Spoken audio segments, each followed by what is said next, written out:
JD. Ang kwentong ito ay hango sa totoong buhay. Mula ito sa isa nating kabayan na itago na lang natin sa pangalang Stan. Walang eksaktong taon. Iligan. Ayon kay Stan, may isang taon na ubod ng misteryoso. Gumagala sa lugar. Makisig ang pangangatawan.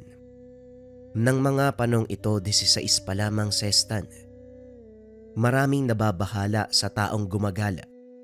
Palaging may tangkil na itak. Hindi basta itak. Mahaba. Malaki. Na parabang pangkatay ng tao. Pinaghihinalaan na isang rebelde kaya pinabantayan sa otoridad dahil kinakatakutan talaga ng mga tao. Pinatawag siya sa barangay.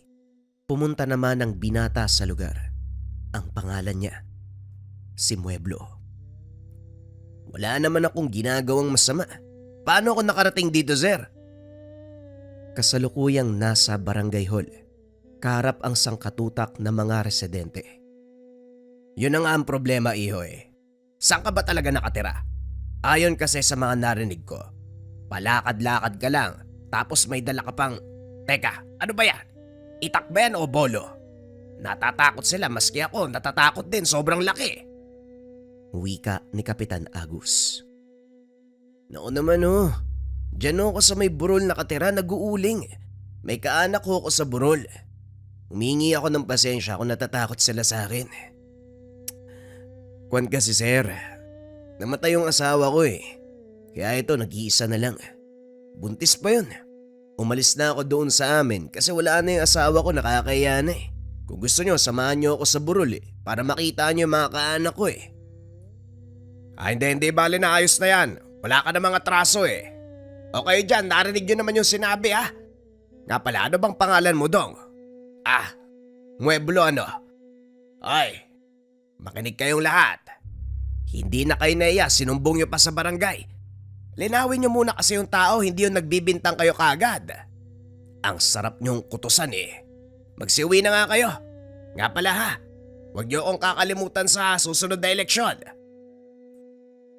Nang mga panong ito naroon si Stan, nakatitig siya kay Mueblo. Inuusisa niya ng maigi ang mga kilos nito. Literal na inosente at mabait tignan.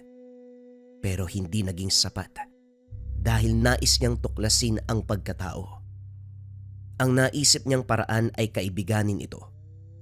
Ora mismo pagkalabas ni Mueblo sa pasilidad, sinalubong siya ni Stan. Nginitian. Tinapik pa sa bisig at nagsalita. Eto talagang mga tao sa amin no. Kung ano-ano yung sinasabi. Palibasa walang ginagawa sa buhay kundi puro chismis na lang eh. Nga pala ako si Stan. Mueblo ang pangalan mo, di ba? Yung tirahan ko marapit dun sa burol na sinasabi mo. Doon lang sa may baba. Halika na, sabay na tayo pa uwi. Tumangulang si Mueblo. Sa pagkakataong ito, nakausap na ni Stan ang lalaki. Habang naglalakad, nagmungkahi si Stan na samahan siya sa tahanan para kahit papano merong nakakaalam ng kanyang lugar. Si Stan ang magiging dahilan upang hindi na siya paginalaan ng mga taga-baryo. Dagdag pa ni Stan, doon na lamang siya makikisilong sa lugar ni Mang Besalde. Nag-uuling din sa lugar. Si Mang Besalde, matanda at nag-iisa na lang sa buhay. Ang mga anak nito ay may asawa na at nasa ibang lugar, samantalang matagal nang namatay ang asawa. Sumama si Stan. Nang makarating ay bumungad kaagad si Mang Besalde. Nagtaka pa kung bakit kasama ang binata. Ipinaliwanag naman ni Mueblo na pinagdududahan siya doon sa baryo. Kaya naman sinama niya si Stan upang maging saksi na hindi siya masamang tao. Etong si Mueblo, pamangkin ko talaga yan. Ako nga ang dahilan eh, para dito na lang yan tumira. Kasi nga naiiya siya doon sa biyanan niya. Namatay na kasi ang asawa niya. Wika ni Mang Besalde. Kumpirmado. Hindi nga masamang tao si Mueblo. Tama din ang sinabi doon sa barangay. Yun lamang ang nais marinig ni Stan. Matapos nun ay nagpaalam na ang binata. Lumipas ang ilang mga araw. Wala na ang mga sabi-sabi. Tinuturing na si Mueblo sa lugar na isang residente. Kaso nga lang may isang kaganapan na nagpawindang sa buong baryo. 2 aswang ang natagpuang patay. Binalahura ang katawan nito. Nasa tabing ilog. Tadtad ng taga sa katawan. Napakapangit ng itsura. Wakwak ang buong katawan. Hanggang sa may nakakilala sa mga ito. Mga ahente umano ng lupa mula sa ibang lugar.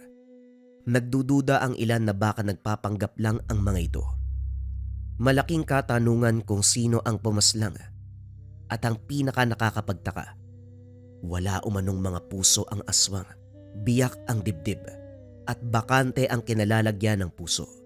At sa noon ng mga bangkay, may hiwang hugis ekis sa sentro talaga ng noo at siguradong mapapansin.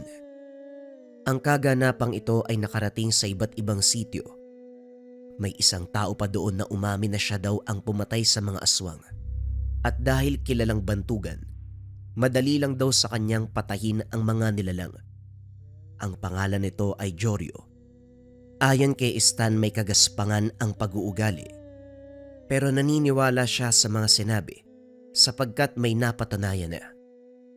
Kaso nga lang may kumontra sa mga sinabi ni Jorio. Wala siya sa lugar nang mamatay ang aswang. Nung araw na yon kapitbahay mismo ang nakaalam na naroon ito sa may Marawi. Pagdadailan umano ni Jorio, hindi lang daw alam ng mga tao pero matagal niya nang sinusubaybayan ang mga ahente. Alam niyang aswang ang mga ito at siguradong mambibiktima sa lugar kaya naman binantayan niya. Hanggang sa dumating ang isang hapon. Sa may merkado nagpagala-gala si Stan. Sa hindi inaasahang pagkakataon nakita niya si Mueblo. Nakabanig de sombrero at tila may pinagmamasdan. Hindi mapapansin si Mueblo kung hindi mo titignan dahil nakatago lang ito sa gilid ng tindahan. Kumakain pa ng tinapay. Pasimpleng lumapit si Stan. Nasa likod siya ni Mueblo. Laking gulat niya nang bigla itong magsalita. Kung meron kang gustong malaman tungkol sa akin, huwag ka dyan sa likod. Kausapin mo ako ng harapan. Gulat na gulat si Stan kung paano siyang naramdaman ni Mueblo. Nakita mo ba ako? Oo naman oh. Diyan oh, sa salamin ng sasakyan kitang-kita ka. Akala ko naman kung ano na meron palang salamin. Pero ano bang ginagawa mo dito? Wala naman. Kumakain lang ako ng tinapay. Gusto mo? Humarap si Mueblo sa kanya at nag-abot ng tinapay. Pero tumanggi si Stan.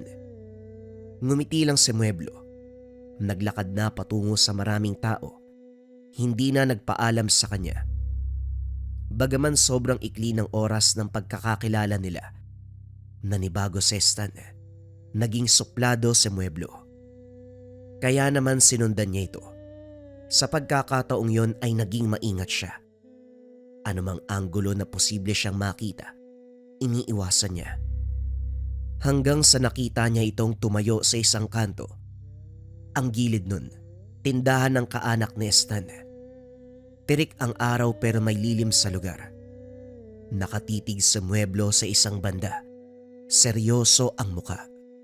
Sinipat ng binata kung sino ang tinitignan ni Mueblo. Hanggang sa nakita niya si Jorio. Nasa kabilang kanto ito, nakikipag-inuman. Ang ingay nilang lahat. Sobra na ang tama ng alak. Titig na titig si Mueblo. Nagtataka naman si Stan kung bakit ganon ang ginagawa niya. Inobserba ang maigi dahil baka hindi si Jorio ang tinitignan. Ilang sandali pa tumawid si Jorio at naglakad patawid ng kalsada. Sinundan ng tanaw ni Mueblo. Kumpirmado. Si Jorio nga ang tinitignan nito. Hindi lumapit si Stan. Minabuti niya noong masdan lamang si Mueblo. Hanggang sa ilang segundo pa, umalis na ito at nagtungo sa palayan. May mahabang kalye sa lugar. makikita sa malayo ang palayan. Hindi na sumunod pa si Stan. Umuwi na lamang ng tahanan. Nanindig ang balahibo ni Stan. Pagkarating malapit sa kanila, nakita niya si Mueblo na nakatambay sa gilid ng daan. Nakaupo si Mueblo sa gibang kamalig. Umarteng normal si Stan, pero sa kanyang isipan ay maraming katanungan. Paanong nakarating si Mueblo ng ganong kadali? Paano ito nauna sa kanya? Salungat ang direksyon na kanilang dinaanan. Nang matapat siya kay Mueblo ay bigla itong nagsalita. Iba ang aura ni Mueblo. Ano bang problema mo sa akin, Stan? Sinusundan mo ko. Pinagmamasdan mo ko at pinag-aaralan. Ano bang kailangan kong gawin para mapanatag ka? Diretsuin mo ko. Nanlamig ang buong katawan ni Stan sa mga narinig. Labis na takot ang naramdaman. Nakaumang ang kamay ni Mueblo sa hawakan ng mahabang itak. Wala naman. May napansin lang kasi ko. Pasensya ka na. Matanong ko lang, bakit ka nakatitig kay Jorio? Umamin na lamang si Stan sa kanyang ginawa. Wala nang pagpipilian. Alam na ni Mueblo ang kanyang ginagawa. Hindi kagad nakapagsalita si Mueblo. Tumitig sa malayo at mahahalatang nag-iisip ng malalim. Muling tumingin kay Stan. Nagudyat ng tango. Ang sabi nito ay sumunod sa kanya ang binata. Teka, saan naman tayo pupunta? Basta, sumama ka na lang. Ang dami mong tanong. Binagtas nila ang daanan kung saan sobrang sukal. Walang bakas ng landas. Mga nakaharang na baging at sanga lamang ang naroon. Kating-katiman si Stan. Marami umanong anipay. Mga tuyo pa ito at napakakati. Kigkig ng kigkig si Stan. Nagreklamo ang binata kung bakit doon pa sila dumaan. Nagulat siya sa sinagot ni Mueblo. Kung sakaling meron kang mamatyagan, kung meron kang susundan, huwag kang dadaan sa normal na dinadaanan ng mga tao. Doon ka sa masukal para hindi ka makita kagad. Markado ko ang lugar na ito. Dito ako madalas dumadaan. Ako lang mag-isa palagi. Ngayon lang ako nagsama dahil napakapilyo mo. Iwasan mong humakbang sa kanan. Kapag nagkamali ka, siguradong pupulutin ka talaga sa ibaba. Hindi nakapagsalita kagad si Stan. Dahil kung titignan ng paligid, imposibleng madaanan ito. Napakadelikado. Isang mali lamang malalaglag ka sa ibaba. Napakalalim ng bangin. Ang gulo mong kausap. Ang sabi mo dito ka dumadaan. Bakit hindi mo man lang nilinis? May itak ka naman. Tapos wala namang palatandaan na may dumadaan dito. Sumunod ka na lang. Huwag na masyadong maraming tanong. Obserbahan muna kita kung pwede kang pagkatiwalaan ng mga impormasyon. Ilang sandali pa ang lumipas pababa na ang tinatahak nilang landas. Narinig ni Stan ang agos ng tubig sa ibaba. Pakiwari niya, ang lusutan ng lugar na ito ay isang ilog. Hindi nga siya nagkamali, pero ang nagpatindig ng balahibo ni Stan. Dahil ang ilog kung nasaan sila ngayon, doon natagpuan ang bangkay ng dalawang aswang. Nakarating sila sa lugar ng sobrang bilis. Malayo ang ilog dahil nasa kabilang baryo. Aabutin ng ilang oras na paglalakad bago makarating. Kaya naman ang katanungan ni Stan sa isipan, paano silang nakarating sa lugar ng ganong kabilis? Sobrang bilis nating nakarating dito ha. Tapos ibang direksyon yung dinaanan natin. Paano tayo nakarating dito? Hindi mo pa maiintindihan ng mga bagay na yan dahil makitid pa yung utak mo. Ang ipapaliwanag ko sa'yo, yung mga namatay dito. Biglang binunot ni Mueblo ang itak. Inangat niya ito. Napasigaw ng malakas si Stan na huwag siyang papatayin. Ngumiti si Mueblo at inabot kay Stan ang itak. Doon niya nakita ang markang X. Napanganga si Stan. Mabilis na sumagi sa kanyang isipan ang markang X na naroon sa noon ng mga napatay na aswang. Tumitig siya kay Mueblo at inusisa ito. Nakangiti lang sa kanya habang nakatitig. Anong ibig sabihin nito? Bakit may markang X? Sa bawat napapatay ko, iniiwanan ko ng markang X. Mahirap paniwalaan ano? Yung Joryo na nagsasabi na siya ang pumatay sa mga bangkay. Pakana niya lang yun. Ang totoo, kasama niya yung dalawa. Hinimok niya ang mga ito, nagpanggap na mga ahente ng lupa. Hindi makagalaw sa kinakatayuan si Stan sa mga narinig. Dagdag pa ni Mueblo. Yung mga aswang na nambibiktima ng tao, dinudukot upang ialay. Nagsasagawa umano ng ritual itong si Joryo. Pinuno ng malaking kulto si Joryo. Kung titignan, parang isang hamak na tao lang. Pero mayaman daw itong si Joryo. Sa bandang Marawi nakatira. Nagpapanggap lang na lokal na residente sa Iligan. Maging ang kinakasama nitong babae ay hindi daw totoong asawa. Bagkus kasapi lang ito ng kulto.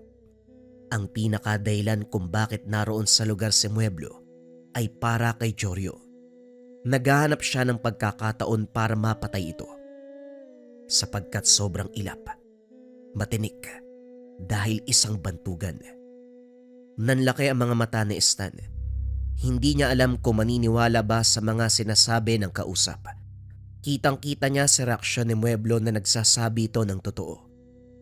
Hindi ito mayabang. Pero ang tanong, anong klaseng tao ito? Sa kabila naman ng lahat, nagbago ang paningin niya kay Joryo. Lumabas na masamang tao ito. Namumutawi na ang mga katanungan sa kanyang bibig. Pero hindi niya masabi ang mga katanungan. Napalitan ng pagkalito na may halong pagkamangha. Maya-maya pa ay nag-aya ng umuwi si Mueblo. Pero ibang daanan ang tinahak nila. Doon na sa orihinal na daanan, ilang oras ang tinagal bago sila nakauwi. Nagsimulang magduda si Stan na baka isang albularyo itong si Mueblo. Kung sakaling totoo man ang mga sinabi nito, literal na isang biyasa ang tao. Hindi naman may pagkakaila sa kanya ang mga kayang gawin ng albularyo. Subalit sa pagkatao ni Mueblo, parang brutal. Tinadtad ng taga ang mga aswang. Pero bakit wala ang mga puso? Dito na siya nagtanong kay Mueblo. Pero ngumiti lamang sa kanya. Sinabing hindi niya alam. Baka kinuha ni Joryo. Nang makarating sa tahanan, dumiretso si Mueblo sa nayon. Hindi man lang nagsabi kung anong sadya roon. Inihatid niya lang si Stan at umalis na sa lugar. Susundan sana ng binata, pero nag-aalangan ito. Alam niyang mararamdaman siya ni Mueblo, baka mainis at mabigwasan siya. Batid niya na may palihim na hakbang si Mueblo at hindi ito pwedeng kulitin. Napakaselan, hindi naman mawala ang pananabik sa panig ni Stan. Naglalaro sa kanyang isipan kung paanong papatay ng Mueblo ang isang bantugan at pinuno pa ng kulto. Kinagabihan habang nasa bahay si Stan, nakarinig siya ng kakaibang alulong ng aso, nakakakilabot, nakakapanindig balahibo. Nasa may likuran nito banda, sa liblib at sobrang sukal. Itong bahay nila Stan, karaniwang tahanan na makikita sa bukid. Isang palapag na nakaangat ang sahig sa lupa. May beranda. Dalawa ang beranda at nasa likod ang isa. Kasama niya si Tatay Berting at Nanay Linda sa lugar. Pumunta ang mga ito sa kusina. Sinipat kung ano ang umaalulong. Naroon sa may likuran ang abuhan at imbaka ng mga panggatong. Kasalukuyang nasa sala ang binata. Napakamaalinsangan. Hindi niya alam kung bakit. Ang sabi naman ni Tatay Berting na ang pagkaalinsangan, isang paywatig ng aswang. Lumapit siya sa mga magulang. Bumaba si Tatay Berting at bitbit ang itak. Bababa din sana si Stan. Kaso nga lang inabisuan siya ng ama. Ang sabi wag daw bababa dahil merong aswang. Patungo ang kanyang tatay sa pinagkukunan nila ng tubig sa may balon at sobrang nababahala si Stan. Hanggang sa hindi na nakapagpigil, kumuha na din ng sariling itak Walang sabi-sabing bumaba. Kahit sigawan pa ng kanyang ina, hindi nakinig ang binata. Inangat ni Tatay Berting ang kamay na ibig sabihin huwag gagalaw si Stan. Kitang-kita ng binata, nakatitig sa isang banda ang padre de pamilya. Ilang sandali pa nakarinig sila ng malakas na kalabog. Kasunod nun, isang tao ang wari ba na tumilapon mula sa liblib. Bumulagta ito sa likuran ng tahanan. Marami ang tinamong sugat sa katawan. Kitang-kita ni Stan na wari tinadtad ito ng itak. Si Tatay Berting kumaripas ng takbo paakyat ng bahay. Habang si Stan, parang napako na ito sa kinakatayuan at nakatulala. May lumabas mula sa masukal na sagingan. Nakakawindang ang itsura. Isang tao na may ulo ng malaking aso, makapal ang balahibo at may bitbit na mahabang itak. Dito na kumaripas ng takbo sa tahanan si Stan. Pumasok sa loob at sinara ang pintuan. Sumilip siya sa may bintana. Lumapit ang nilalang doon sa nakahandusay na bangkay. Gamit ang malaking itak, nilagyan ng X ang noon nito. Napapitlag si Stan. Kagad pumasok sa isipan na baka ito si Mueblo. Hindi man sigurado pero malakas ang pakiramdam. Lalo na ang itak na pamilyar pa sa kanya. Yung haba ng talim, yung kulay nito, at ang hawakan. Parehong-pareho sa pagmamay-ari ni Mueblo. Kagad pumasok sa kanyang isipan na hindi albularyo si Mueblo kung hindi isang aswang. Iniwanan ng nilalang ang bangkay. Ilang sandali pa sinuri ito nila Stan. Tao kung titignan ng itsura, pero pangit ang muka. Pinaghalong kambing at daga. May ngipin na kulay itim na parang sira-sira, pero lahat ng ito ay matutulis.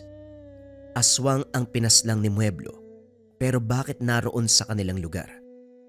Ito ang naglalaro na tanong sa isipan ng binata. Ito namang si Tatay Berting. Kagad na umalis at pinagbigay alam ang nangyari. Maraming taong dumagsa. Kabi-kabila ang mga katanungan. Pinatay daw ng aswang na may bitbit na itak, batay sa pagsasalaysay ni Tatay Berting. Pero itong si Stan, nanatiling tikom ang bibig. Ngayon alam niya na kung sino ba talaga si Mueblo, subalit kailangan niyang itago ang pagkatao nito. Inabot ng umaga. Hanggang sa hindi inaasahang pagkakataon, dumating si Mueblo sa lugar. Ang reaksyon nito ay walang pinagkaiba sa mga pangkaraniwang residente doon sa lugar. Nagtanong pa siya kay Stan kung nakita ba nito ang kaganapan. Hindi kagad nakapagsalita si Stan. Bagaman sobrang inosente ng presensya ni Mueblo, halata na merong tinatago. Sinabi ni Stan na kung pwede ba silang mag-usap dalawa. Dito niya nakita ang kakaibang ngiti ni Mueblo. Bakit hindi? Halika, dun tayo. Pagkarating nila sa ilalim ng puno ng mangga, hindi pa nagsasalita si Stan. Nauna na si Mueblo. Humahanga ako sa iyo, Kutong Lupa. Nagtitiwala na ako. Yung aswang kayo ang balak biktimahin. Umaaligid sa tahanan ninyo maraming beses na. Wala kasi kayong kalapit na kapitbahay, kaya pabor na pabor sa mga aswang. Nang malaman kong merong bakas, gabi-gabi ako nagbabantay. Gwardyado kang pisot ka. Sabi ko na nga ba ikaw yung kagabi? Aswang ka pala. Nakakatakot ka naman. Pero bakit iba yung itsura mo kumpara sa aswang na pinatay mo? Bakit parang mas pangit ka? Niligtas ka na, nanlalait ka ba? Sa buong Mindanao, 4 na lang kami dito. 2 sa Dapitan, 1 sa may Cotabato, at ako naman dito sa may Osamis. 1 akong gabuna na ubanin. Ako lang ang may kakayahan na humawak ng sinumpang itak na ito na may hawakan na dignom na sinukuan. Ang totoo, ako ang pumapatay sa mga katulad kong pasaway nung kabataan ko ba. Pero nagbago na ako dahil nagkaroon ng asawa. Pinatay ang asawa kong buntis at grupo ni Jorio ang may gawa nun. Napanganga si Stan. Manghang-mangha siya kahit natatakot. Nagpatuloy sa pagsasalita si Mueblo. Huwag daw magpakumpiyansa dahil ang aswang na nagtatangka sa buhay nila doon pinatay. Kaya naman siguradong may aaligid na iba pang aswang.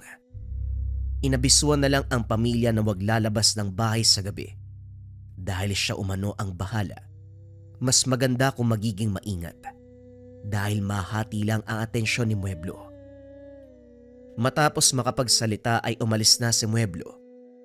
Napailing na lang si Stan. Hindi niya lubos akalain na isang halimaw si Mueblo. Marami pang tao sa kanila kaya hindi umalis si Stan. May lakad dapat ito dahil nga kinakailangang ipastol ang alagang baka. Kakasilang pa lamang ng araw dumating na ang kinauukulan. Kinuha ang bangkay. Pero bago mangyari ang bagay, may investigasyon, pagtatanong sa kaganapan. Pagkaalis sa mga tao, nakita ni Stan si Mang Bezalde. Naroon sa likod ng tahanan, may kung anong sinasaboy. Nagtaka ang binata kaya lumapit siya dito, pero kagaya ng nangyari kanina, hindi pa siya nakakapagsalita ay nauna na si Mang Bezalde. Alam mo na pala ang patungkol sa kanya. Hanggat maaari, huwag mong sasabihin kahit kanino hanggat hindi pa nauubos sa mga salot dito. Namumukod tangi siya. Isang gabunan na biyasa sa paggamit ng itak. Katangi-tanging gabunan na may dugong dibino. Matanong ko lang po Mang Bezalde, ano po yung sinasaboy nyo? Apog, pambasag na mga marka dito. Wala ka kasing alam sa mga ganito eh. Tignan mo yung mga mata mo. Nagsiga ka nga lang, di naman uubra yan. O siya, etong apog na nilagay ko, pangpaasiwa din sa mga aswang na maaaring umaaligid dito. Buwat ng kaganapan, isa akong albularyo. Ako ang tagalinis sa mga nagawang hakbang ng gapunan. Pero babalikan ko lang yung sinabi ko ha. Wag na wag mong kakalimutan. Kapag merong nagtanong kung bakit ako naparito, sabihin mo na lang magkaibigan tayo. Tumango na lang si Stan kahit wala masyadong naintindihan. Umalis na rin ang matanda. Dito niya lubos na napagtanto. Magkasabwat si Mang Bezalde at Mueblo. Mas lalo pang lumakas ang kuryosidad ng binata. Mas lalo niyang kinaibigan itong si Mueblo. Pero pagsapit ng gabi, may nangyari na naman. Hindi alulong ang narinig nila sa paligid ng bahay. Bagkus tunog ng malaking butiki. Umieko pa sa buong lugar. Anak ng pot naman aswag na naman. Pero ibang aswag to, butiki. Kung hindi ako nagkakamali, tik-tik ang nasa paligid ng bahay natin. Teka, sandali nga. Tay, wag! Huwag kang lalabas. Meron pong nagsabi sa akin, hindi tayo pwedeng lumabas ng tahanan kapag merong nagpaparamdam na aswang. Di ba nga dito nangyari yung pagpatay kagabi? Hindi may pagkakaila na babantayan ng aswang yung lugar natin. Mabilis na umarang si Stan sa pintuan ng likod ng bahay. Naroon kasi ang tinig ng tiktik. Nagtanong ang tatay kung sino ang nagsabi. Ayon kay Stan, isang kilalang albularyo. Hindi na sumabat pa ang padre de pamilya. Subalit ang nanay niya noon, hindi napapanatag. Yakap-yakap pa ang Birheng Maria. Nagmumuni-muni. Hanggang sa umalinsangan, may kasama pa itong napakabahong amoy. Kakaiba. Hindi katulad nung nangyari kagabi. Pasilip-silip si Stan. May liwanag sa bahay kung saan maaaninag ang labas. Hanggang sa nakarinig siya na parang alulong. Napangiti ang binata at nagsalita. Ligtas na tayo. Huwag na kayong mag-alala. Paano mong nasasabi ang bagay na yan? May alulong. Anong ligtas doon? Basta bukas asahan niyo, may bangkay ng aswang na matatagpuan. Sa tansya ko 2 yan eh. Loko kang bata ka. Kailan ka pa natutong gumamit ng bawal na gamot? Linda, dalin mo nga sa sentro yung anak mo. Ipatingin mo baka may sira na kung ano-ano ang sinasabi. Napatawa si Stan. Kitang-kita niya ang reaksyon ng mga mukha ng magulang. Pero hindi nga nagkamali ang binata. Kinabukasan, 2 bangkay ng aswang ang natagpuan sa may liblib na banda. Malapit na ito sa gubat. Itong si Tatay Berting napatingin sa kanya. Kumindat pa si Stan. Ngumisi. Mahina niyang sinabing tama ang hinala niya. Hindi naman na nagsalita ang ama. Maraming mga tao sa paligid. Kung gaano karami ang dumadagsa noon, mas marami pa sa ngayon. Dahil maging ang taga-kabilang ibayo, naroon na nakikiusisa. Naroon din si Jorio at ngumingiti pa. Maraming nagtanong kung si Jorio ba ang pumatay, pero hindi nagsasalita ang tao. Bagaman nakangiti, mahahalata na parang may problema. Animoy walang tulog, ayon kay Stan.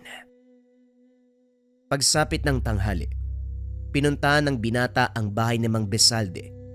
Wala doon si Mueblo. Si Mang Besalde lang ang bumungad sa kanya. Magkakasama kami kagabi. Gusto ko malinis kaagad nang hindi ako namamataan ng mga tao.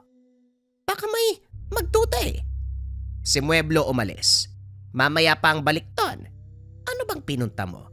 Bakit parang meron kang suliranin? Wala naman po. Gusto ko lang pong bumisita. Mang Besalde, parang gusto kong sumama. Pwede po ba yun? Ano bang ibig mong sabihin? Linawin mo nga. Kwan po ba gusto kong sumama sa inyo kapag papatayin yung mga alipores si Jorio? Anong sinasabi mo? Sasama? Hibang ka ba? Ang sarap mong dagukan. Tama pala si Mueblo, makulit ka nga. Binawi naman kagad ni Stan ang mga sinabi niya. Pero may pahabol itong kakaibang titig na nagpapaiwatig ng kursonada. Hanggang sa nagsalita si Mang Besalde. Kung sasama daw si Stan, magpaalam kay Mueblo wag sa kanya. Dahil si Mueblo talaga ang kumikilos. Habang nag-uusap ang dalawa, si Mueblo ay nasa malapit lang at nakikinig. Nakatago sa isang puno ng mulave. Lumabas ito at lumapit. Habang nangyayari ang bagay na yun, nakatitig ng seryoso kay Stan. Hindi naman nakapagsalita ang binata, maging si Mang Besalde ay natahimik. Pumanik pa ito ng tahanan dahil naroon sila sa baba noon. Itong bahay ni Mang Besalde ay maliit lang, pero nakaangat ang sahig sa lupa. May beranda, may maliit na sala. Pero kung ano yung sala, yun na din ang tulugan at hapagkainan. Nasa pinakatuktok ito ng burol. Walang ibang bahay doon maliban sa tahanan ni Mang Besalde. Namamangha ako sa iyo, Stan. Nakikita ko sa iyo ang kapatid ko. Hindi siya gabunan. Tao lang siya dahil nagmana sa nanay namin. Pero patay na siya. Alam mo ba kung ano ang kinamatay niya? Dahil sa pagsama sa akin. Walang problema sa akin kung sasama ka. Matapang ka eh. Yan ang gusto ko. Bibihira lang ang taong katulad mo. Tatanungin kita, handa ka bang mamatay? O kita mo na, hindi ka makapagsalita. Ano, isasama talaga kita. Para mas maging panatag ako, may makakasaksi sa lahat ng ginagawa ko. At may makakaalam sa pagiging alamat ko. Napaisip si Stan ng maigi. Nag-aalangan siya pero may tumutulak talaga sa kanya para malaman ang lahat patungkol kay Mueblo. Gusto niyang malaman kung paano itong pumatay at kumilos. Kung gaano kabiyasa sa itak habang nasaan yung aswang. Isa pa, nung mga panahon na nagtungo sila sa ilog ng napakabilis, gusto niyang malaman kung paano ito nangyari. O sige, sasama ako. Pero may mga kondisyon. Sasabihin mo sa akin ang mga nakakamanghang bagay sa'yo. Huwag ka rin mangiiwan, huwag kang manggugulat at saka magsipilyo ka kung paminsan. Ang baho ng bibig mo eh. Walang yan tao to. Parang ako pa yung tagilid ngayon Parang ako pa yung nagpupumilit, may mga kondisyon ka pa. Bueno, natutuwa ako sa mga sinasabi mo. Sige, gagawin ko ang gusto mo pero may kondisyon din ako. Huwag kang tatakbong kabuti ka ha. Mamaya sumibat ka kapag natakot ka Yung tapang na nakikita ko ngayon, panindigan mo. Bukas, o hindi kaya naman sa makalawa, dadalaw na lang ako sa inyo. Kapag nakita mo ako sa lugar, alam mo na ang ibig sabihin. Sige na, umuwi ka na. Mang Bisalde, wag mo nang kausapin yan. May saltik yung binatang yan Saan ka ba makakakita ng ganyang kalakas yung loob? Ano ba, umuwi ka na? Yung mga baka nyo ipastol mo naman yan. Nalilipasan na ng gutom Hindi na kumibo pa si Stan. Umuwi siya noon. Pero habang naglalakad para bang nagsisisi si Stan, dito niya napapagtanto lahat ng kayabangan, lalo yung umiral sa kanya kanina. Subalit wala na. Nakapagbitaw na ng salita at dapat itong panindigan. 3 araw mula nung biglang napadalaw itong si Mueblo, nagkataon pa talagang wala doon si Stan. Mga magulang lang ang naroon. Nagtataka ang mga ito sa pagdating ng tao. Nagtanong kung ano ang sadya. Sinabi naman ni Mueblo na si Stan. Magkaibigan sila ni Stan. Akalain nyo yun, masipag pala yung anak nyo. Gusto magpaturo sa akin sa pag-uuling Nasaan po ba si Stan? Nang mga sandaling ito nasa bulwagan ng bahay si Mueblo, nakadungaw naman sa kanya doon sa beranda ang mga magulang ni Stan. Ayon kay Tatay Berting, antayin na lamang dahil mamaya dadating na. Inilipat lang ang mga alaga nilang baka. Pinakyat ng bahay si Mueblo, pero may napansin ito. May marka ng aswang sa beranda. Sinuri ni Mueblo kung gaano kasariwa ang marka. Kagabi lang nilagay. Pero hindi ito nagbigay abiso nung dumating na si Stan. Doon pa siniwalat ni Mueblo ang mga marka. Hindi ko to namalayan Nandito naman ako kagabi. Mukhang mainit sa inyo ang mga nilalang. Huwag kang mag-alala. Marka lang naman yan Ako na ang bahala. Siguro nasa mga 1 linggo pa yan bago magparamdam. Teka, paano kapag nagkamali ka? At saka, ano ba yung marka? Palatandaan, Stan. Tinatandaan ng bahay nyo. Hindi nabura lahat ni Mang Bisalde. Kapag may marka ng aswang ang isang lugar, malalaman ng mga aswang ang sistema. Malalaman din nila kung kailan ang pagkakataon para umatake. Sa ngayon, hindi pa nakakabahala. Magtiwala ka sa akin. Tumangulang si Stan. At dahil nga sa presensyang yun ni Mueblo, siguradong may lakad na sila. Malakas ang kabog ng dibdib ni Stan. Kinakabahan siya ng husto sa mga oras na yun. Hanggang sa nagpaalam na si Mueblo sa mga magulang ng binata. Sinabing dadalin umano siya ni Stan noon. Gabi daw silang mag-uuling para hindi mainit. Hindi naman humadlang ang mga ito. Umalis na sila. Habang naglalakad, inabot ni Mueblo ang itak kay Stan. Ang sabi ay kinakailangan daw ito ng binata. Ano man ang banta, walang sinasanto ang itak na ito. Lahat kapag tinamaan, kung hindi mamamatay magkakaroon ng malalang pinsala. Medyo gumaan ang pakiramdam ni Stan. Kahit papano ay meron siyang sandata. Nagtanong pa ito kung saan sila pupunta. Ayon naman kay Mueblo.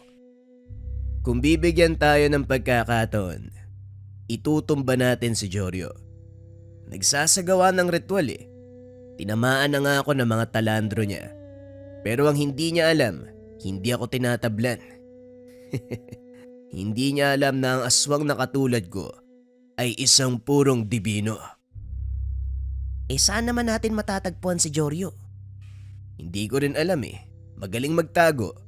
Wala din dun sa bahay na tinitirahan niya. Kasama pa yung aswang nakasapi lang pala ng kulto.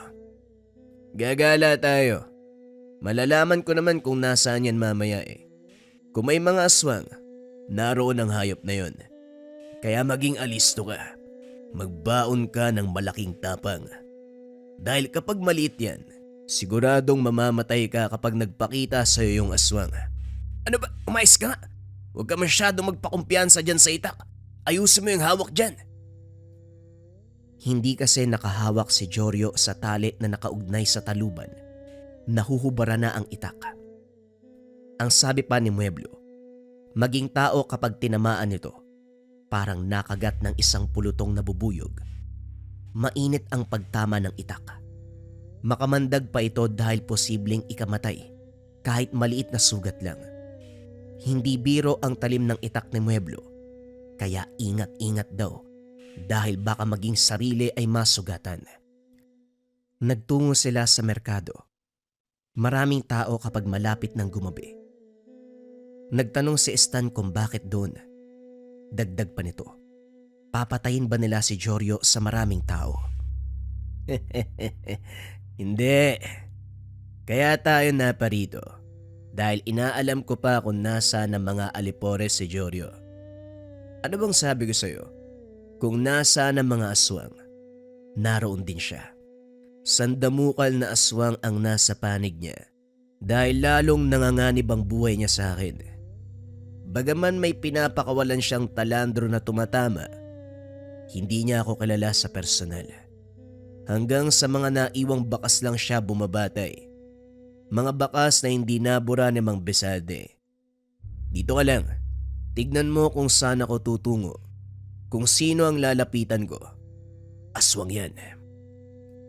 Wika ni Mueblo. Nasa iskinita si Stan.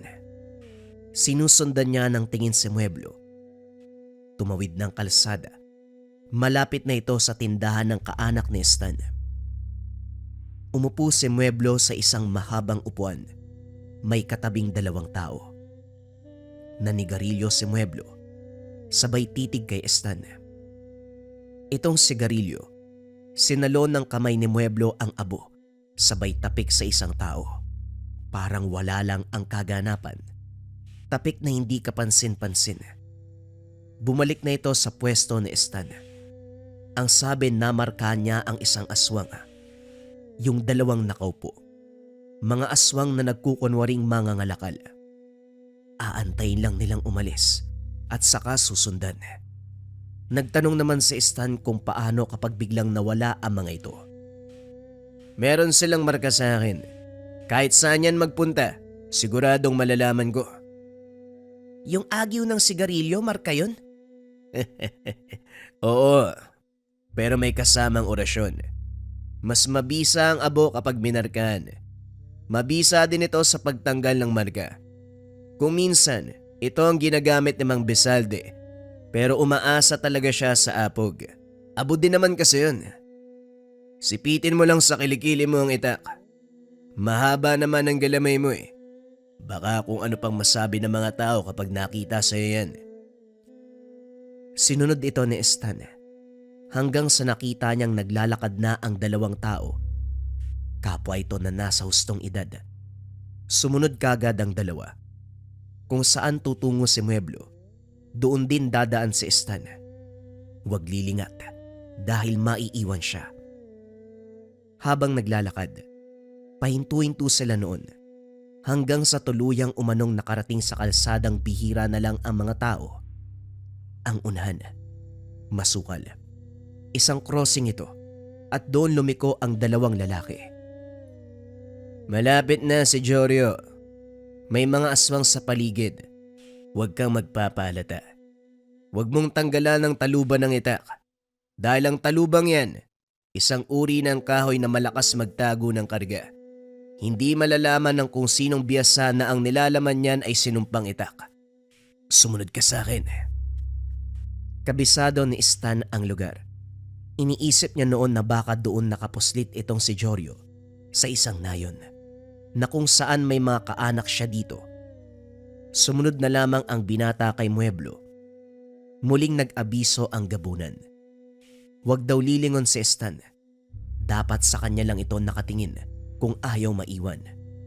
At ang pinakamasaklap kapag naiwan, hindi na makakauwi pa. Kinabahan bigla si Stan. Nagtanong pa ito kung bakit. Naalala mo ba yung ginawa natin noon? Yung pumasok tayo sa masukal na lugar, tapos sa ibang lugar tayo lumabas. Yun uli ang gagawin ko sa ngayon. Huwag ka naman tanong ng tanong, wala ka sa tiyempo. Ituturo ko sa iyo ang lahat pero hindi muna sa panahon na ito. Hindi na nagsalita pa si Stan. Ilang minuto pa ng paglalakad.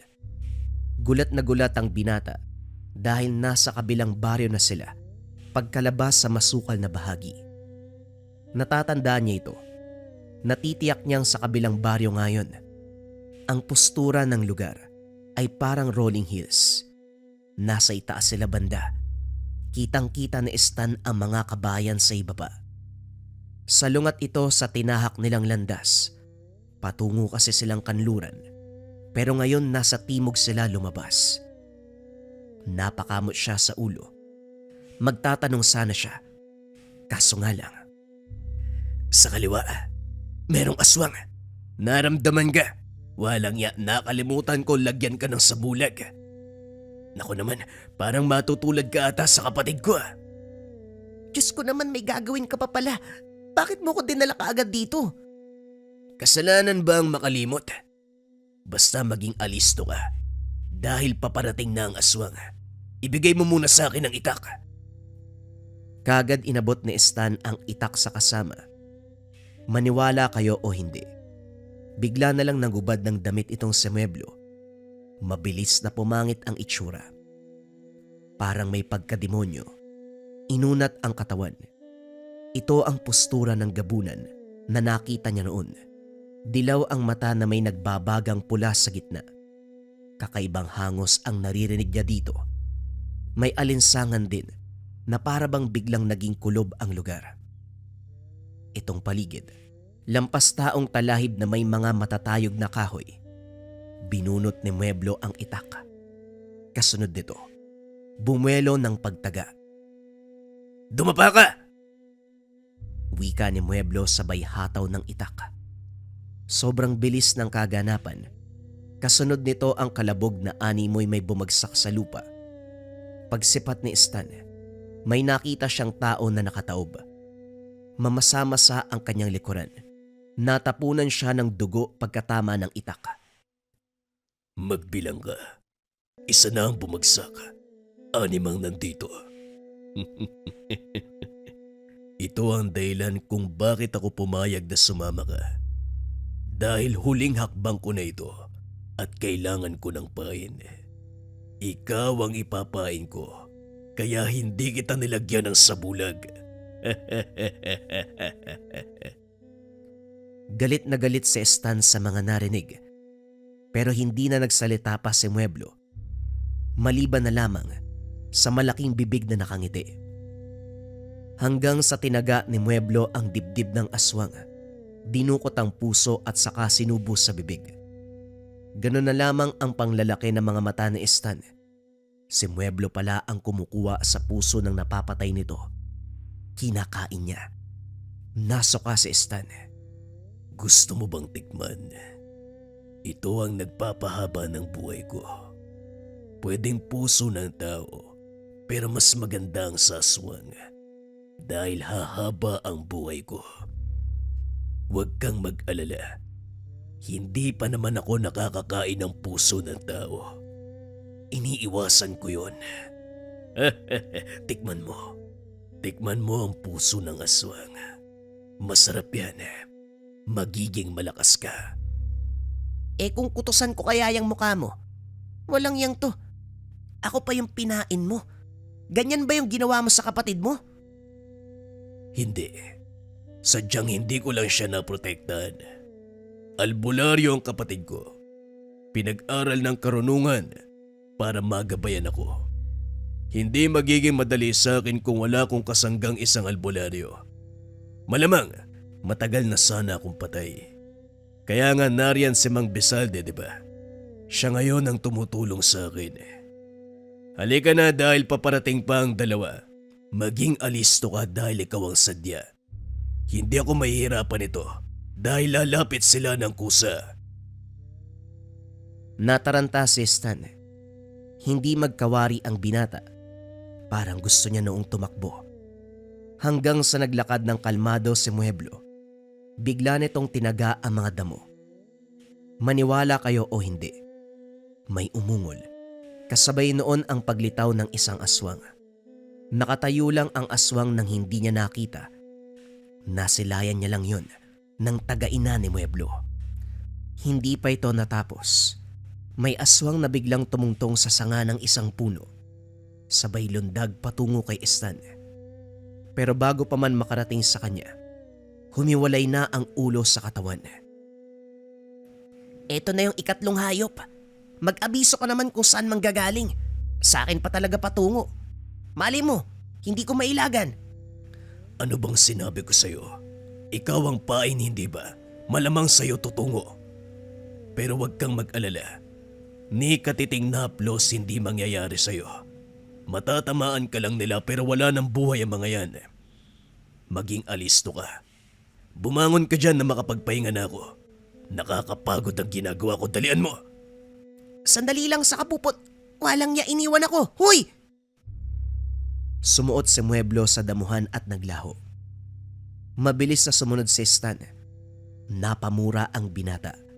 Dahil ang das na sinundan niya, may punong nakaharang. Aray ko. Buwisit tong Mueblo na to. Lintik ka talagang asong ganising ka. Dalian mong pisot ka, nandito ko! Parang daga si Stan. Imbis na tumakbo, gumapang na lang ito. Madilim at masukal. Ilang sandali pa nakarating na siya sa maisan kung saan naman maraming bahay sa unahan. Napamura ang binata. Hindi niya makita si Mueblo pero bigla na lang may humawak sa kanyang batok. Dahan-dahan siyang inangat. Bakit ka ba gumagapang? Napakabagal mong kumilos. Nandito na tayo. Nakikita mo ba ang bahay na yan? Nariyan si Jorio. 3 pang aswang ang kailangang patayin bago kami magtagisan ng lakas ni Jorio. Paanong hindi ako gagapang wala namang matinong daanan? At saka, bakit nasa baba tayo kagad? Kanina lang nasa taas tayo ah. Yan ang sekreto ng mga gabunan. Sinadya kong lagyan ng marka nang sa ganon hindi ka mawala sa paligid ko. Kung saan ako tutungo, doon din tayo magkikita. Umayos ka na nga dyan. Naduduwag ka na ba? May palapit na aswang. Ito ang ikatlo. Nagpapalipad na din ng orasyon si Jorio. Walang panama ito sa kanya. Maging kay Stan. Dahil bukod sa marka na inalagay ni Mueblo, may poder na din ang binata sa katawan. Panandalian lang ang poder. Pero sasapat na ito sa loob ng mga oras na itinakda ni Mueblo para patayin si Jorio. Manood ka! Wika ng gabunan. Umabante ito ng lakad. Yung maisan ay pinaghawi ni Mueblo. Akala pa ni Stan ay may kalaban na. Pero gumagawa lang ng espasyo itong gabunan upang makita ni Stan ang kaganapan. Ilang sandali pa, dito na lumabas ang 3 aswang. 2 dito nakadapa sa lupa. Ang isa ay nakatayo lang. Pero lahat ng mga yon, pangit ang muka. Lahat ng mga ito, nakatitig kay Stan.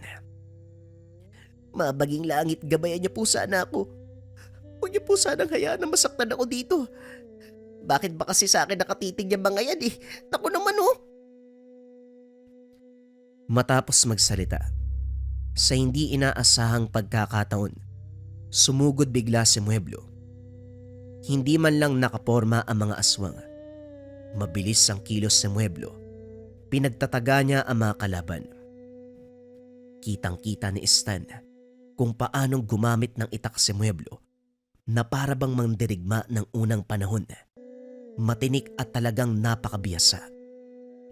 Itong isang aswang, lumaban, pero nang sumunggab, sinakal lang ni Mueblo at sinaksak sa dibdib gamit ang itak. Nanginig ang katawan, mabilis na binawian ng buhay. Ang natira, gumapang at malulubha na ang tama Isa-isang pinagsasaksak ni Mueblo ang mga ito sa likod. Patay din kaagad ang mga yon. Ito na ang mga sandali. Si Jorio na lang ang nasa harapan. Akala ni Stan pupunta nila ang bahay, pero lumitaw na si Jorio. Kitang-kita ang pagtataka nito. Nawari ba gulat sa mga nasilayan? May bitbit na itak at mas mahaba ito kumpara kay Mueblo. Kumusta? Baka naman nakikilala mo na ako sa ngayon. Natatandaan mo ba yung buntis sa pinatay mo? Doon sa bukiran ng Osamis. Kung may natatandaan ka, asawa ko ang pinatay mo. Kung sakaling naroon ako nang mangyari ang kaganapan, siguradong ubos kayo sa akin. Sinasabi ko na nga ba, itong gumagalang misteryosong tao, nagpapanggap na mag-uuling, yon ang pumapatay sa mga tauhan ko. Oo, natatandaan ko. Uubusin kami. Sa tingin mo ba magagawa mo ang bagay na yon? Alam mo ba kung anong uri ako? Mangmang ka ba o bulag? Isa-isa na kayong nauubos. Pero ikaw ang pinakapakay ko. Kapag napatay kita, ayos na ako. Umatake si Jorio. Nakakapangilabot ang paghataw ng itak. Kitang-kita ni Stan. Sobrang lakas. Mabuti na lang nakailag si Mueblo. Bumaon ang itak sa lupa. Sinundan kaagad ng mga atake. Nasasalag ni Mueblo gamit ang itak. Hanggang sa gumaganti na ito. Parang patas lang. Subalit kapansin-pansin umano sa mukha ni Jorio na parabang napapagod na. Si Mueblo kasi, hindi man lang nabawasan ng bilis. May halin tulad ito sa tagaan ng mga biyasa sa itak. Atras, ilag, dapa, gulong at ganti. Wala pang nakakapatama hanggang sa tumingin daw bigla si Mueblo kay Stan. Ngumisi ito. Biglang lundag patungo kay Jorio. Tinaga ni Mueblo si Jorio. Naganda ng pagsalag. Pero binago ni Mueblo ang pagkatake. Pagkalapat ng mga paa sa lupa, kumabig sa gilid at sa bewang pinatamaan si Jorio.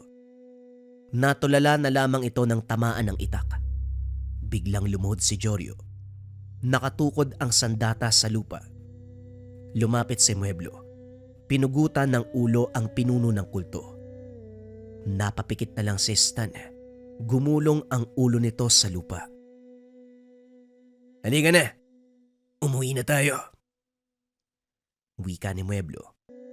Dahan-dahan itong nagbalik sa anyong tao. Hindi naman nakakibo si Stan. Kalmado lang ang paglalakad. Bumalik sila sa lugar kung saan hinubad ni Mueblo ang damit. Nagsuot ng damit si Mueblo. At sa maniwala kayo o hindi, nung pumasok sila ng napakasukal, ang bilis nakabalik sa lugar nila. Doon mismo sa bulwagan ng bahay nila Stan. Para bang mababaliw sa Stan.